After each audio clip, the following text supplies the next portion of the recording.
Hello, welcome to EECS2011 on data structures. For this week, we're going to talk about the topic of asymptotic analysis of algorithms. But before that, I would like to state some assumption about what I expect you to have already known programming-wise for this course, namely what you have already learned in EECS 2030. This course is actually going to be a mix of both programming and also theories. Of course, for the theories, we're going to cover from scratch, but for the programming part, there's certain part you definitely have to make sure you know and also feel comfortable about. Otherwise, you will actually suffer from your upcoming programming or written tests and also programming assignments. So let me first of all point out to you the resources I made available to you, and then it will be up to you. It will be your responsibility to really catch up if you feel the need. Let me start with this slide over here. You will be required in both the assignments and also tests and even the final exam to really implement Java classes and methods and also to test their correctness using JUnits. So here I'm talking about two aspects. One is about implementation, creating classes, methods, and attributes, and also testing about writing JUnit test cases, or at least knowing about how to read JUnit test cases. And this will be the complete resources you can definitely make use of. I will just point out to you where the web page is. If you want to know the detailed roadmap or get any confusion, you can definitely reach out to me. I'll be happy to help you navigate. But if you click on the link, let me show to you quickly. So this is the EECS 2030, which is a prerequisite to the current course, EECS 2011. And this is my study materials made for the students in the past term, fall 2021. And then you can definitely find lots of, you can find the complete lecture recordings and slides and also iPad notes. Everything is here, okay? So every time if there's any particular topic which I have to cover in 2011, I may not be able to cover them from scratch. For example, let's say recursion, or maybe abstract classes, interfaces, or maybe the basics of classes and methods. I simply just cannot repeat an entire 2030 for this term. In that case, I will encourage you to really go back to this page and find the relevant topics, and then just feel free to study the materials. Since I gave the lecture over here, so if you run into any trouble understanding the ideas, you can definitely reach out to me. I'll be happy to help you catch up. Okay, so that's the weekly breakdown for 2030. You can find all the topics over here. Okay. You can, if you want to see what's being covered in 2030, in case it may be it's been a long time for you, you can definitely click on the course syllabus over here on the top, and then to see what's being covered, and then see the weekly breakdown. And also you can download all the slides and also all the notes as well. All right, so that's something I want to point out to you. And specifically, you can look at week number 1, week number 2, and also week number 4, just to begin with. Just for week number 1 and week number 2. Week number 1 and week number 2 is really about reviewing the basics of object-oriented programming. So I actually created some video series about going from scratch, about how you can create classes and methods from scratch, and also how you can use the JUnits assertions to verify their correctness. You can definitely start with that as well. Okay. All right, and then the second point I would like to talk about is it's very important programmatically for you to use for you to know how to use a debugger. It's a very fundamental skill which I normally teach my students right from the first year. In case you didn't study any courses with me, that's okay, but I would suggest you actually take a look at this particular tutorial series which I created for my first year students. You can just go to that tutorial page over here, and then go to week number 2. Of course, presumably you have already been very proficient on Java programming after the first year and also the first half of your second year. So you definitely don't have to watch any of this tutorial unless absolutely necessary. But in case you don't know how to use a debugger, go to that tutorial series. I want you to look at week number 2, especially parts C to E. So go to week number 2 and also parts C to E over here. So these are the parts that will introduce you to the ideas about debugger, especially how you can use it on the Eclipse IDE. Okay. All right, so that's about the resources I'd like to point out for this first week. But later on, whenever we cover any topics that will require your prior knowledge, I'll try to point out to you the same resources again, but one at a time. Let's now start the actual topics for this course. module number 1, asymptotic analysis of algorithms. Let's now start. But before that, every time it's really important for us to know what will be the learning outcomes upon finishing the module. Let's take a look. So for this week, we got quite a bit to talk about. It's mainly to link math to programming, which is a very interesting connection which you haven't done before. Let's see how that should be achieved. So we want to learn about the notions of algorithms versus data structures. Well, not surprisingly, the topic for this course contains the term data structure. You should really know what it is to begin with. And we should want to know how we can measure how good an algorithm is, specifically about time and also space. But we're going to focus mainly on time of the algorithm for this course. And we're going to see how to measure the efficiency of an algorithm. So is it efficient? Is an algorithm efficient in terms of time or space? But again, we're going to focus mainly on time.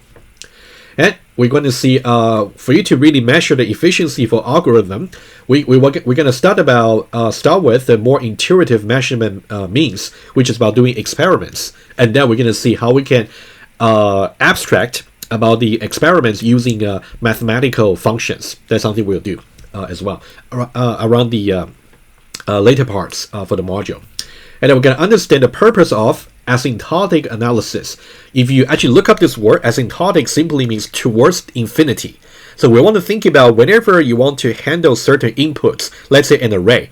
Not only that you have to worry about an array of size maybe only up to 10. That might be what you have been dealing with in the earlier courses. But starting from this course as a computer scientist or as a software engineer, you have to know what if the input size grows infinitely large. What's going to be the consequence? That's something we're going to talk about, right? Again, asymptotic simply means towards infinity. And understand what it means to say two algorithms are. So these will be the terms that we have to clarify towards the end of the lecture. Number one, what do we mean by saying two algorithms are equally efficient, not precisely, but asymptotically? Okay. And also, what does it really mean when one algorithm is actually more efficient than the other, not also asymptotically, especially when considering when the two algorithms are run on two inputs that are infinitely large. That's the theoretical analysis we can do. Of course, whenever you talk about anything that's too large, you can no longer do any physical experiments. So that's why mathematical analysis is so important. Right, given an algorithm, we want to determine its asymptotic upper bounds. So that will be the big O notation. Maybe you have seen that this notation may be back in your math course, like a 1019. But if you forget about the theoretical details, that's okay. I'm going to give you just enough so we can continue with our discussion throughout the course. All right, so that's about the learning outcomes, and let's now begin the story. So what do the terms algorithm versus data structure really mean? Let's clarify that first. A data structure really is a systematic way to store and organize data in order to facilitate access and modifications. That's the formal definition. But let's now dive a little bit more into it. So whenever we talk about storage, so that means programmatically you have to declare certain variables. And in Java, whenever you declare a variable, you have to give it a type. For example, it can be integer, it can be double, or it can be a reference type. In the case of the reference type, the type itself corresponds to some class. In that class, you can actually declare as many attributes and methods as you like. So you can situation can become much more sophisticated, right?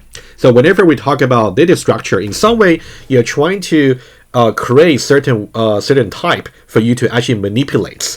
What kind of manipulation can you do?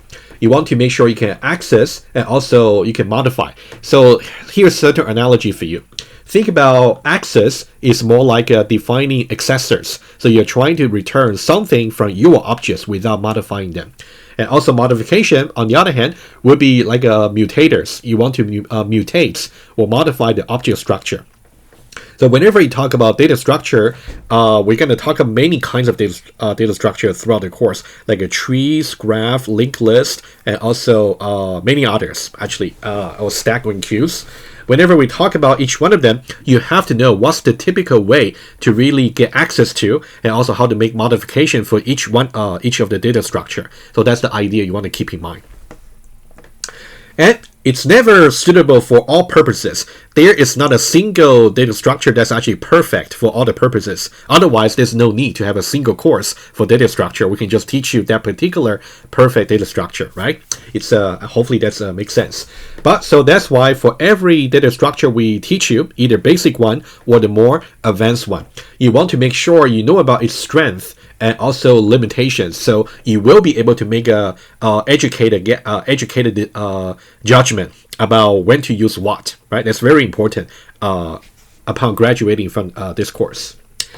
Okay, so that's about data structure over here. I will definitely keep reminding you about its definition throughout the course, but that's the definition you want to keep in mind. And the next term, computational problem. We want to make sure every problem that we are trying to solve should be well specified. And what kind of specification do you need to really give in order to make the computational problem at hand clear? It should be clear to you about what you should really solve. Okay, it should be clear about what the input is, and also you should be clear about what the output is, and also you should be clear about what's the relationship between the input and output. So these are the three things. Again, input, outputs, and also relationship between the input and outputs. Whenever I give you any computational problem to solve, you should definitely identify these three things. Okay, let's take a look. So let's say the input over here, let's have an example problem. The input is simply just an array or simply a sequence of n numbers. You can see we got number A1, number A2, second number, all the way to the nth number, an, right? Which simply got an array of numbers, okay? Just random numbers. They are not really arranged in any particular order. Let's say the output over there is going to be just another sequence. It's going to be A1 prime, A2 prime, all the way to AN prime, okay? And so you can think about input is here, an array of numbers. The output is just another array of numbers. So now we have identified two things about the computational problem. What are we missing? We are missing the relationship between the input and output, and that's also specified over here. We're saying that the output sequence over here should be a permutation or simply a reordering, right? Permutation is actually a mathematical term that you may have learned already in the earlier math courses, meaning that we are keeping all the elements in the array, but we're just rearranging them. So that's why I said it's reordering more informally. So the output is going to be reordering of the input sequence such that it is actually sorted, right? You can see the first number is less than or equal to the second number, and the second number is less than or equal to the third number, and the second last number is less than or equal to the last number, etc., right? So this is a very typical specification of the so-called sorting problem, right? So sorting is a very foundational problem for computer science, which we're gonna discuss actually throughout the course. And especially at the end of this module, we'll talk about two sorting algorithms just for you to warm up. But we'll definitely talk about others as well, which might require recursion. We'll see. Right, so just one example here. So we said an instance of the problem is going to be like an example run for the solution of the problem. So let's say, for example, this can be the input 3, 1, 2, 5, 4, just any array of numbers of size 1, 2, 3, 4, 5. In this, just happen to be 5, can be 10, can be 15, or theoretically can be towards infinity in terms of the size. And what should be the corresponding output? Based on the relationship that we describe in the computational problem, right? In that case, the output should be 1, 2, 3, 4, 5, which is sorted, right? So that's it's really important for you to understand the ingredients of how to specify a computational problem. Let me repeat once more. You need to know the inputs, you need to know the outputs, and also you need to know, in order for you to code, to write some methods in Java, you have to know what's the relationship between the inputs and outputs. Okay. Finally, what's an algorithm? An algorithm is simply a solution to some well-specified computational problem, right? You can see we are trying to link algorithm to the definition of computational problem. Every time you actually write some algorithm or you implement some algorithm, that means you are implementing the solution to certain computational problem that's well-specified with clear inputs, outputs, and also input-output relation. And algorithm, typically, you can think about each algorithm is like each method you define, you implement in Java is pretty much like an algorithm. That's an analogy for you. It's going to be a sequence of computational steps. You may have some variable assignments, you may have if then else statements, or you may have while loops or for loop, right? That's the sequence of steps. And the execution at the runtime is going to be from top to bottom, line by line. And that will take inputs if your method takes any input parameters, and then output if your method has any return type. Finally, you can how do we link between algorithm and data structure? Okay, so these two terms really work together. You can think about whenever you want to implement certain algorithm, you must actually choose based on your educated judgment about which data structure should be used so that it would be efficient. Especially most of the time we'll talk about time efficiency. That's something we'll discuss a little bit, we'll try to elaborate a little bit later. So the steps in an algorithm manipulate well-chosen data structure. So this sentence here is really important, especially about well-chosen, right? To really implement an algorithm, you cannot just use an arbitrary data structure. If you're lucky, you might just get it to be correct, but very slow. That's not acceptable. So you want to make sure you actually implement the algorithm correctly, and also you have chosen the right data structure to make sure it is efficient enough in terms of the time. Alright, so that's about the terminology I would like to discuss. Just a single slide summarizing basically terms that I will actually use throughout the course, right? Just make sure you also feel comfortable and adapt this terminology into your daily vocabulary as well. Just make sure you know how to speak professionally. Alright, let's now talk about measurements. How do we measure the goodness of an algorithm? How do we know if a particular algorithm is actually good? Let's now look at some criteria. Number one criteria is definitely correctness, right?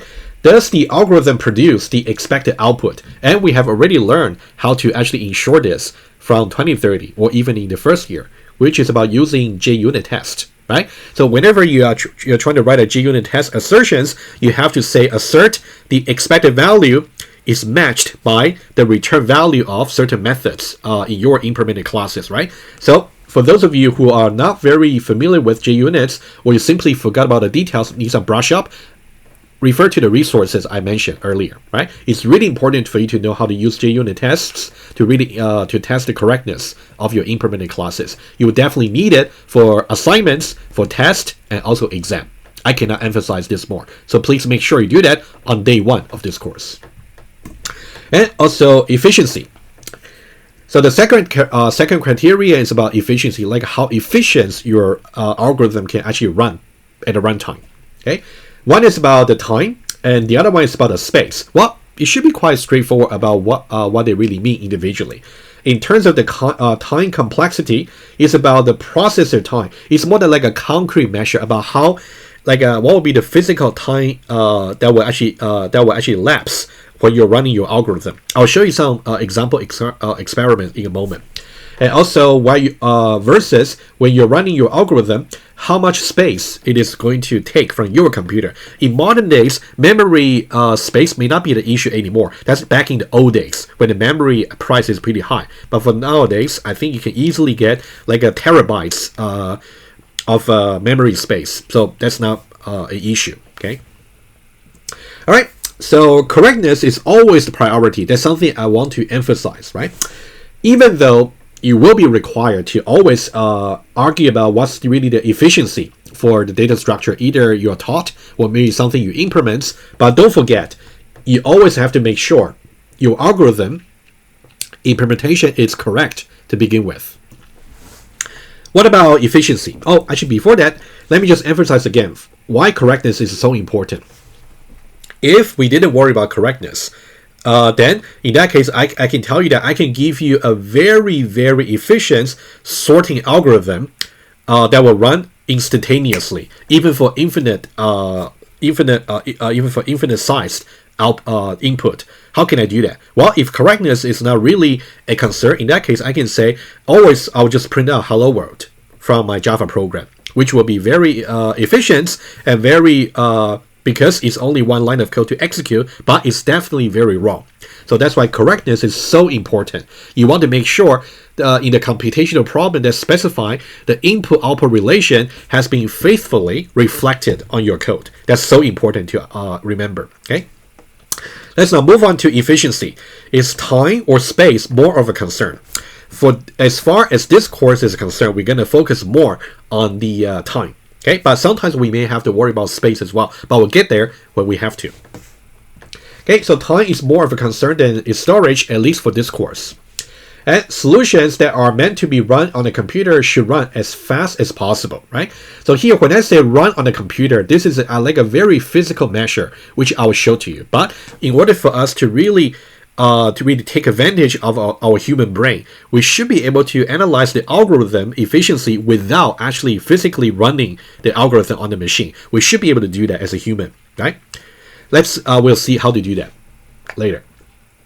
Particularly, we are interested in how running time depends on two input factors, right? So running time over here, we talk about time complexity, and there are two things two aspects for the input we are interested.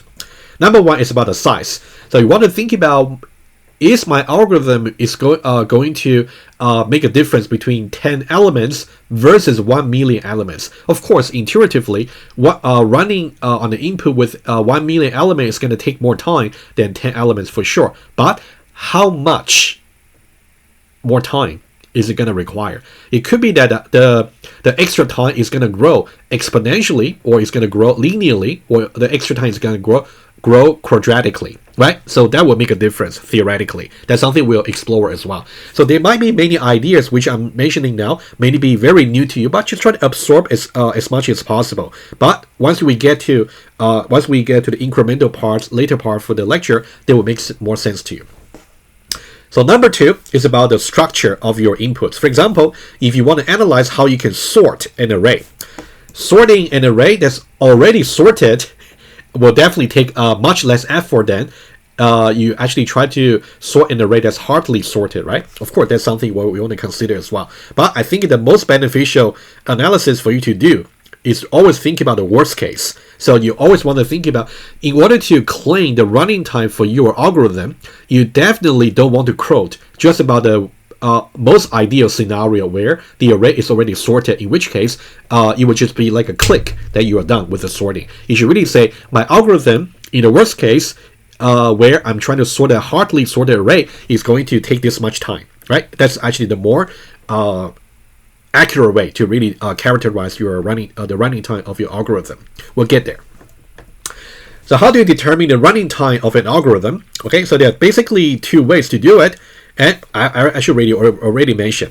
The first way is about measure the time using physical experiments, like what you did maybe in the high school or maybe in other courses in a laboratory, right? Maybe whenever you want to see what's going to be the reaction between certain chemical elements, you have to stay in the lab and also do the physical experiments. Similar over here.